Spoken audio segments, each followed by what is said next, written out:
guardian of the sky, resting in his domain. Chef's kiss. Greninja is more popular Pokemon than Lucario. Changed my mind. See what I'm saying? They got consoles on consoles on consoles on consoles on consoles that are making billions for the company. And you're telling me the best they can do is what they've been jiving out with these, Scarlet and Violet, and what they just come out with Z and A? That's the best they can do? I'm a regular dude, spouting off A+ tier games right now. Come on, put me in the boardroom, Tony. You've been told by Joe Blow on the interwebs that it's a great time to invest in Pokemon. You gotta buy all these, and this is how you do it. And you follow my Discord and pay me monthly, and I'll tell you where to get the product first so you can take it from all the kids and all the people that want to rip it and hoard it in your garage. And then guess what? It'll go 10, 20, 30 fold. What's going on, everybody? Dalehan W Collects. Welcome to another video. Here, come and talk at you. Got a few things on my mind. Few things. First, Delta Rain. Delta Rain is the next big coming set. Sorry, the 30th. Just glazed over it a bit because it's already come and gone, in my opinion. It's too many nonsense. You see, first, let me start. So I want to talk about Delta Rain. See what I'm saying? I want to talk about Pal World. See what I'm saying? I want to talk about Ascended Heroes. See what I'm saying? But first, before I start into any of that nonsense, you see what they did? See what CGC did? Punks? CGC, the punks? They flexed on their Instagram that they graded a Gem Mint 10, the first Gem Mint 10 of the Mewtwo, futuristic Mewtwo from the 30th. A set ain't even released yet. Can you imagine that? I think that's stupid. CGC has its problems. First, they go on they graded a bunch of fake cards. And they do this. Reputation going to the mud. Fastest way possible. I will never grade CGC. I wanted to for errors, but I don't even want to do that anymore. Get out of here. It can get scooped with all the rest of the nonsense grading companies. All I give dang. They're just doing it for the profit and the flex and the clout. You see what I'm saying? Ain't a thing but a chicken wing and a string. Delta Rain. Let's talk about it. Why does it matter? You'll see. It matters. It matters a lot. I was wrong. Wow. New? If you're new here, I ain't wrong ever. If you're old here, you know I ain't wrong ever. But this time I'm wrong. Tell you why I'm wrong. That set, brilliant. If you don't know what I'm talking about, I equivalated it to Chaos Rising. I thought it was going to be like another Chaos Rising where, Rayquaza is going to be the big hot chase card, and then all the rest of the cards are going to be, I don't really care about them. Lives, it dies, comes back to Earth. Nah, Delta Rain's different. Make sure I'm on. Soy slot back in. The cards in Delta Rain, arguably some of the best in the Mega Evolution era right now. I will put that set in the number 2 spot on my list of Mega Evolution era sets. Number 1 being Ascended Heroes, not because of the value, but it's got a banger amount of SIRs, a banger amount of IRs. There's a reason why I'm trying to master set the Japanese version. It's a banger set. Number 1. Number 2, I am going to put Delta Rain. I'll tell you why. The set is actually decent size. I think it's, aside from Ascended Heroes, it's the biggest set. I could be wrong. I don't remember how big Mega Evolution base set is. But it's up there. I think it's like 145 cards. 145 card set. So, yeah. Anyways, it's a decent size. It's definitely bigger than Phantasmal and Chaos Rising, Pitch Black, but it looks lit.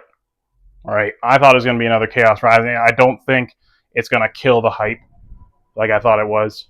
Maybe the hype will still die, or maybe it'll just be a banger set for the people that actually care about the hobby. You know what I'm saying? Maybe it'll just have like a a Charizard effect with. Actually, no, it won't. Do you know why? I was talking to a coworker of mine. He's just getting into Pokemon since he was in it in the 90s, like most of us 90s kids were. And I was telling him about Delta Rain, and he didn't know who Rayquaza was. How do you not know who Rayquaza is? I'm like, you know who Charizard is? He's like, oh, of course. Man doesn't know who Rayquaza is. And he's all super pumped about ripping packs and getting big cards, and he's asking what the big cards are and stuff. He has no idea who Rayquaza is. So maybe it'll be one of those sets. Maybe he'll just get swept. I hope people just glaze over it and they don't realize the significance of the set. It's beautiful. Look, let me explain. ETB art. Just the ETB art alone on that Delta Rain is peak. And let me tell you why it's peak. It's not just because of the colors. It's not just because of the way Rayquaza is sitting. It's not even because of the stars. It's because of the meaning of it. You know what Rayquaza is? Guardian of the Sky. And they got him, mega version, planted right in the middle of a galaxy. Guardian of the Sky, resting in his domain. Chef's kiss. It's brilliant. Who could have seen that coming? They did very wonderful with it. It's beautiful art. Whether people catch that or not, I don't know. I don't care. It's what I fancied. Anyways, I was wrong about it. I think it's going to be it's not as hype as the 30th. It's going to keep the hype a little bit more than I thought it would, but it ain't changing my opinion on the hype dying after it. Again, Aura Seeker ain't going to do nothing for nobody. It's going to be less than Chaos Rising. Greninja is more popular Pokemon than Lucario. Changed my mind. See what I'm saying? Anyways, number 2, Palworld. People are going crazy about Palworld. I'm not going to talk about the TCG. I ain't going to talk about the cards. I ain't going to talk about, whatever, lawsuits or anything. I'm talking about the video game. I'm talking about the video game of Palworld. It's showing people what it means to have an A-rated game, an A+, A-tier, S-tier game, whatever you want to call it, that Pokemon should have been doing back in like 2020. See what I'm saying? They should have been doing this with Scarlet and Violet, even before maybe.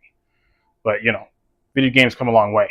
I feel like with Pokemon's budget, Nintendo's budget, they make bank off of their consoles. You got the Wii, you got the DSs, you got the, you know what I'm saying?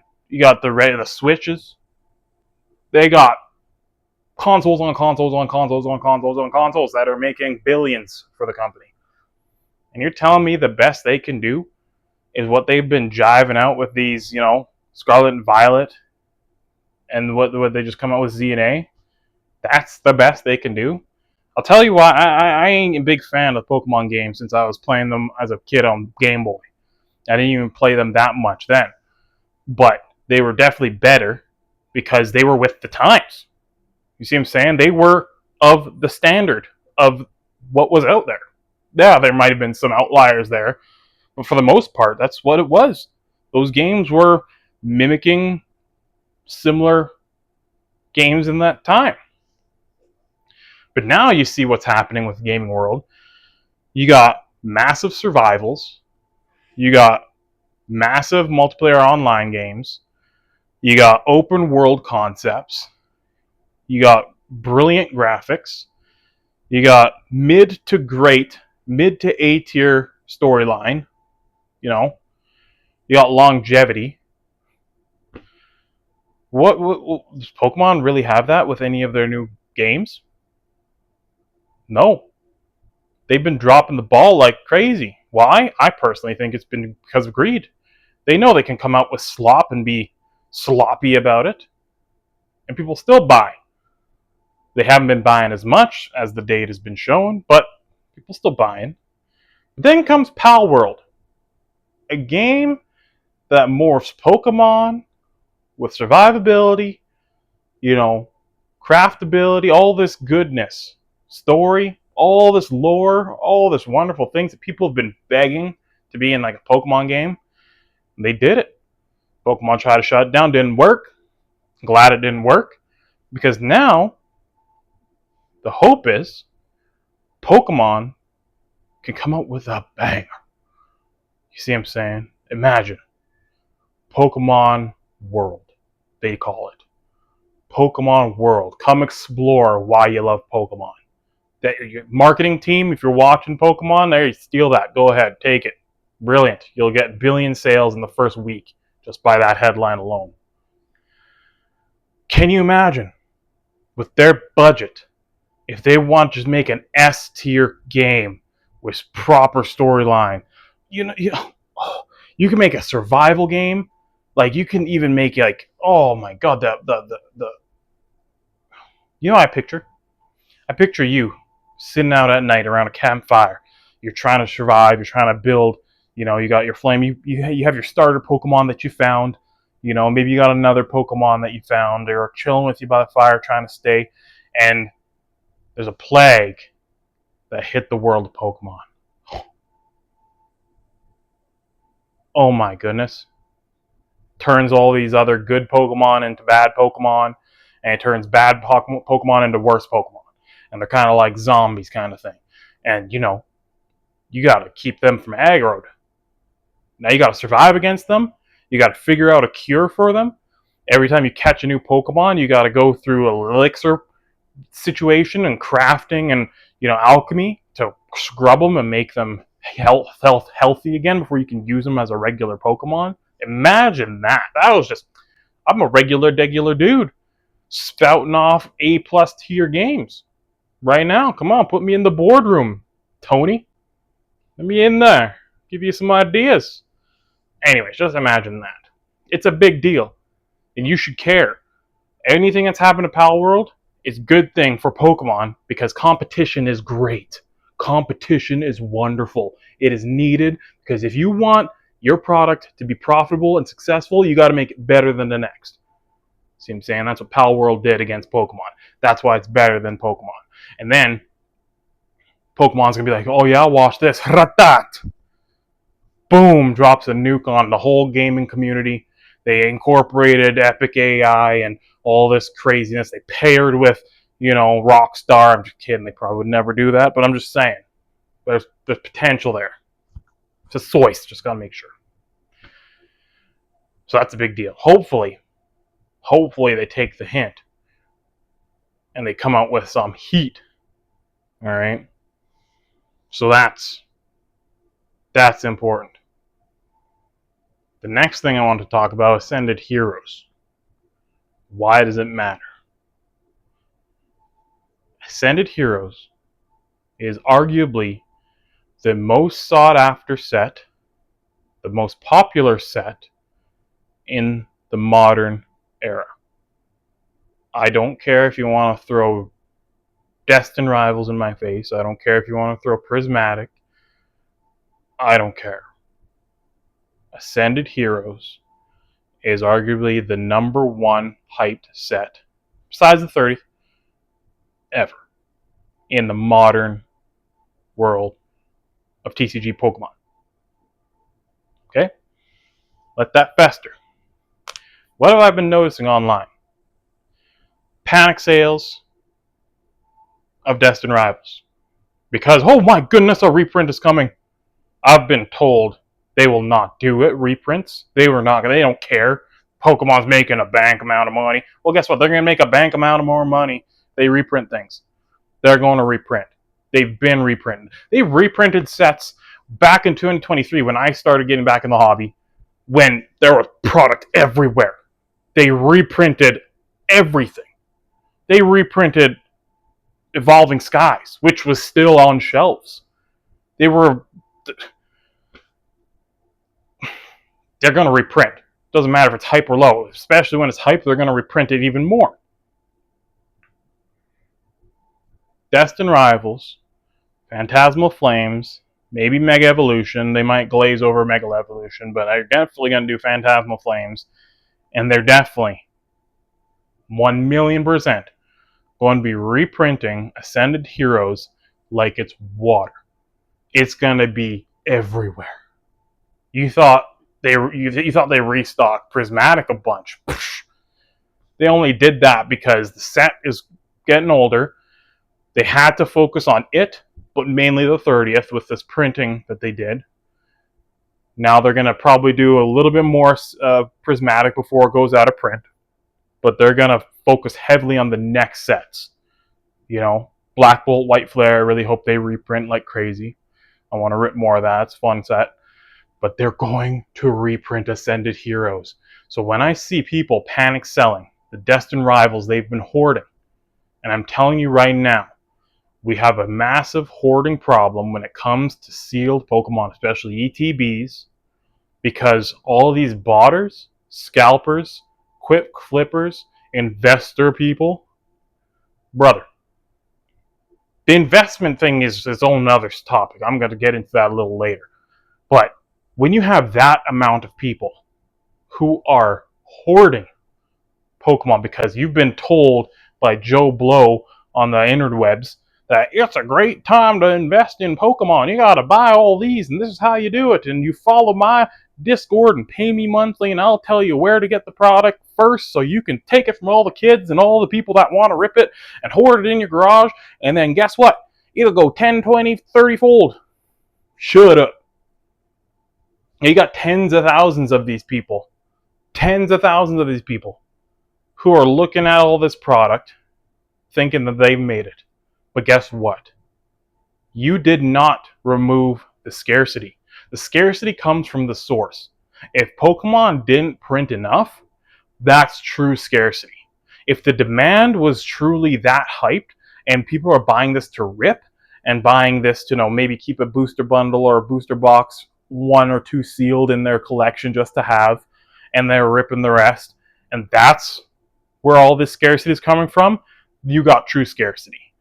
But when you have the scarcity coming from one random dude in his basement sitting on thousands of ETBs, thousands, I ain't even playing. Check out Rudy and Alpha Investment. Even he's awestruck by how much product there is and how much of these botters have actually gotten. It's crazy. So when you got thousands of those people out there sitting on thousands of products, that means there's millions of sealed products chilling. Now, that doesn't mean they're scarce. That means they're hoarded. They're squirreled away somewhere else. And guess what? I guarantee 99% of these lads and lasses, you're ain't off the hook either. Guarantee all these people aren't trying to hold it for 10 plus years, because those are the only people that are going to be able to ever sell any of these product. Because again, when you have this much product, right, it ain't scarce. The price is going to be stagnant for a long, long time. It's not going to go up and down and up and down and up and down. No, it'll have its little moments, a little roller coaster here, but it's going to stay like this, plateau for a while, because of how much product is there. And when people are tired of just seeing all this trickle product from scalpers who've scooped it for the past 2, 3, 4 years and they're still trying to sell it, they're just going to get tired, and there's going to be 20 other sets they can focus on. This is going to be the lost era of Pokemon when it comes to sealed products. I'm telling you right now, all these people don't know what they're doing. This is not money. This is not stock. This isn't an investment thing. Start a business if you want to invest in that. Invest in your business, not Pokemon. Brother, it's a collector. It's a collectible. Designed to be ripped and played. Maybe collected in a little binders.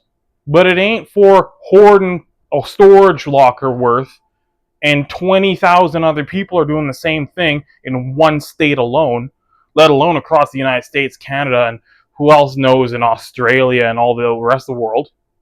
You guys are wild, weird people that you can't just look at simple numbers and the math. Again, 10 plus years, sure, you got an argument. If you're going to sit and keep it in good condition, it ain't going to get all moldy and it ain't going to get all destroyed and damaged, and you kept it good, sure, 10 plus years. Why? Because again, you're going to have kids that grow up, they're going to get their own money, they're going to try to buy these sets. Or you're going to have other whales that come up, and then you're going to be like, hey, I'm sitting on 5,000 ETBs of Destined Rivals. What? 5,000 ETBs 10 plus years later? I will buy you out because I'm a multimillionaire. You know, that will happen. Sure. But if you're anywhere between now and 5 years from now, it's going to be a fight to offload your stuff. You're going to be begging whales to take a percentage. You're going to be selling at a loss, if anything. And it's going to be hilarious. I'm going to love it. But yeah, that's bananas. So anyway, back to Ascended Heroes. The price of an ETB has stayed the same since it's essentially what? It's actually come down a bit, but it's still relatively the same. I still see EX boxes, and I've never been able to see one of these fighters or poster collections for myself because they get scooped, and they're still the same price that people, yeah, you may have bought it at the store, right? But there's other people that are buying off of other scalpers who are trying to make $10, $20. You know, it ain't gonna work. Because once they reprint Ascended Heroes, which they're gonna, that's when you're gonna be lost. When the best product, the most investable product in the Pokemon Modern series, sets, whatever, sealed, when that's reprinted, y'all are gonna run like roaches to light. You're gonna run so fast, you're gonna be like, what did I do? You're gonna never listen to these hype people again. You're gonna move on to the next big thing, hopefully, and you're gonna be like, I can't believe I just maxed out my credit card. I can't believe I took out a loan and bought this next big thing. I thought it was a safe bet. Well, sucks to suck, don't it? You did it to your dang self. Can't believe you did it for yourself, but you did it to yourself. It's gonna be a brilliant thing. It's gonna be beautiful. I can't wait to see it. I can't wait to be forefront in the line, be like, ha ha! You know, like Nelson from Simpsons. Ha ha! Suck. Matt, that's my rant for the day. Hope you stuck around, liked the video, and yeah, peace.